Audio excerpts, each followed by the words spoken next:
अशाच प्रकारे सगळ्या पक्षाला मिळत राहो आणि राजकारणामध्ये तुमची प्रगती होत राहो अशा प्रकारच्या शुभेच्छा आज पुन्हा नाही पुन्हा येईन माझा आहे पुन्हा भेटू नाही ते तर भेटूच त्याला काय त्यामुळे आपल्याला मी मनापासून शुभेच्छा देतो. डॉक्टर नीलमताई गोरे विधान परिषदेच्या उपसभापती आणि ज्येष्ठ नेत्या. खरं म्हणजे नीलमताई डॉक्टर आहेत, लेखिका आहेत, सामाजिक कार्यकर्त्या आहेत आणि महिलांच्या विषयांवर सातत्याने झटणाऱ्या त्या आहेत. एक मोठी विचारांची साहित्यिकांची पार्श्वभूमी असलेल्या नीलमताई या सातत्याने सामान्य महिलांकरता झटत असलेल्या आपण त्या ठिकाणी बघितल्या आणि जे काही विचारवंत आहेत त्या विचारवंतांच्या शृंखलेला बळकटी देणाऱ्यांपैकी म्हणून आपण नीलमताईंकडे त्या ठिकाणी पाहतो. खरं तर एक आमदार म्हणून काम करण्यापेक्षा एक सामाजिक कार्यकर्ता म्हणून नीलमताई सातत्याने काम करतात आणि कुठेही एखादी घटना घडली, सामाजिक असेल किंवा महिलांच्या प्रती असेल, त्या ठिकाणी नीलमताई पोचतात, पोचून त्या ठिकाणची परिस्थिती हाताळतात.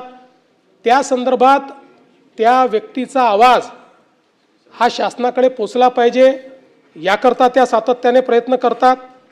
आणि म्हणूनच मला असं वाटतं की एक वेगळी प्रतिमा, एक ज्या काही आमच्या महिला नेत्या आहेत त्या नेत्यांमध्ये एक वेगळी प्रतिमा असलेल्या नेत्या म्हणून नीलमताईंकडे आपण पाहतो. खरं म्हणजे पंढरपूरच्या पवित्र भूमीमध्ये त्यांचा जन्म झालेला आहे आणि त्यामुळे त्या मातीचा जो काही सुगंध आहे तो त्यांच्या कार्यामध्ये देखील आपल्याला पाहायला मिळतो. अभ्यास आणि संवेदनशीलता हे दोन गुण जे त्यांच्याकडे आहेत ते निश्चितपणे शिकण्यासारखे आहेत आणि कुठली गोष्ट समजून घेऊन त्या विषयावर आपलं मत मांडणं, त्या संदर्भात आकलन करणं हे सातत्याने ते करताना आपल्याला पाहायला मिळतात. त्या एक प्रभावी लेखिका देखील आहेत आणि यासोबत घरगुती हिंसाचार, बलात्कार, छळ अशा ज्या विविध गोष्टींनी महिला प्रताडित होतात अशा सगळ्या महिलांना न्याय मिळवून देण्याकरता हक्काचं घर म्हणून नीलमताईकडे पाहिलं जातं. त्यांनी जवळपास 5000 पेक्षा जास्त महिलांना स्वतः कायदेशीर मदत ही त्या ठिकाणी मिळवून दिलेली आहे. कुठलीही घटना असो, म्हणजे लातूरचा भूकंप असो, गुजरातमधला भूकंप असो, मुंबईतला बॉम्बस्फोट असो, अशा प्रत्येक संकटामध्ये नीलमताई सातत्याने पुढे असतात. त्या ठिकाणी स्वतः जाऊन जे काही आपल्याला करता येईल ते करण्याचा त्या प्रयत्न करतात. त्यांनी विधान परिषदेमध्ये आत्ताच शिंदे साहेबांनी सांगितलं नवीन रेकॉर्ड केलेला आहे आणि पुढे अनेक रेकॉर्ड त्या करणार आहेत. पण विधानमंडळात त्या उपसभापती असल्या तरी आपल्याला व्याख्यान देतात, इथे असल्या तरी व्याख्यान देतात आणि याच्या व्यतिरिक्त त्या एक व्याख्यात्या म्हणून 1000 पेक्षा जास्त ठिकाणी विविध विषयांवर व्याख्यान देण्याचं काम हे नीलमताईंनी केलं आहे आणि 6000हून अधिक चर्चासत्रांमध्ये सहभागी होण्याचा विक्रम हा खरं म्हणजे त्यांच्या नावाने आहे.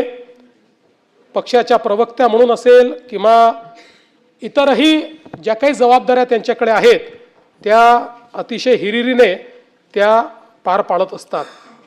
खरं म्हणजे उरल्या कहाण्या या कथासंग्रहाला महाराष्ट्र साहित्य परिषदेचा पुरस्कार प्राप्त झाला आहे.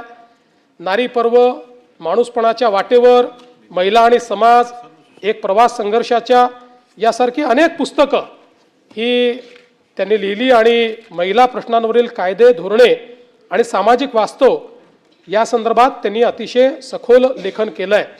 अनेक देशांचा प्रवास हा त्यांनी केला आहे आणि भारताच्या राष्ट्रपतींच्या हस्ते त्यांना विधान परिषदेतील उत्कृष्ट भाषणाचा पुरस्कार देखील प्राप्त झालेला आहे. त्यामुळे निश्चितपणे मला असं वाटतं की या सभागृहामध्ये सभागृहाचा उपयोग सार्थक कामाकरता करणाऱ्या सदस्यांपैकी एक नीलमताई आहे.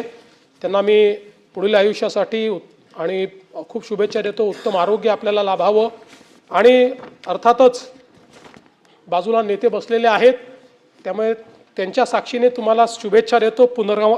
पुनरागमनायचं